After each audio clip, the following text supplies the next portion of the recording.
ఆఫ్ఘనిస్తాన్తో జరుగుతున్న వన్డే మ్యాచ్లో భారత జట్టు భారీ స్కోరు సాధించింది. మొదట బ్యాటింగ్ చేసిన టీమిండియా 49.5 ఓవర్లకు 402 పరుగులు చేసి ఆలౌట్ అయ్యింది. కెప్టెన్ గిల్ భారీ సెంచరీతో అభిమానులను అలరించాడు. ఇషాన్ కిషన్ కూడా సెంచరీ బాదాడు. కేవలం 71 బంతుల్లోనే 100 పరుగులు పూర్తి చేసుకున్నాడు.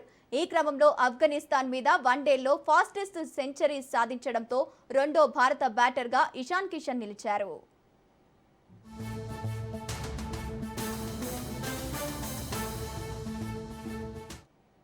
లక్నోలోని ఎకనా స్టేడియంలో రెండో వన్డేలో టాస్ ఓడిన టీమిండియా తొలుత బ్యాటింగ్కు దిగింది.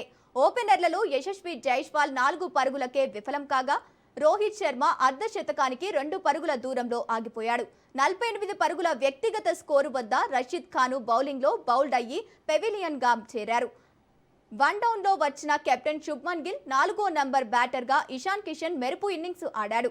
గిల్ 77 పరుగుల్లో సెంచరీ పూర్తి చేసుకోగా ఇషాన్ 71 బంతుల్లోనే సెంచరీ కొట్టాడు. గిల్ 154 పరుగులు చేసి అవుట్ అవ్వగా కిషన్ 125 పరుగులు చేసి పెవిలియన్ బాట పట్టాడు.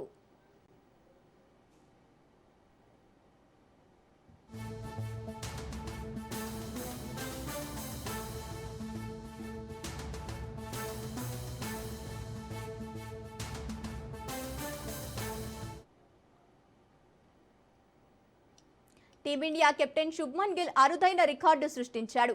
భారతదేశంలో వన్డే ఫార్మాట్లో అత్యంత వేగంగా 1000 పరుగులు పూర్తి చేసిన బ్యాటర్గా నిలిచాడు. ఈ క్రమంలో భారత స్టార్ బ్యాటర్ విరాట్ కోహ్లీ రికార్డును అతను బద్దలు కొట్టాడు. ఆఫ్ఘనిస్తాన్తో లక్నో వేదికగా జరుగుతున్న రెండో వన్డేలో ఈ ఘనత సాధించాడు. అద్భుతమైన ఫామ్తో ఆకట్టుకున్న గిల్ ఈ మ్యాచ్లో సెంచరీ పూర్తి చేశాడు.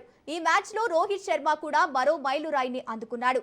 లిఫ్ట్ ఏ క్రికెట్లో 14,000 పరుగులు పూర్తి చేసిన ఆటగాడిగా నిలిచాడు.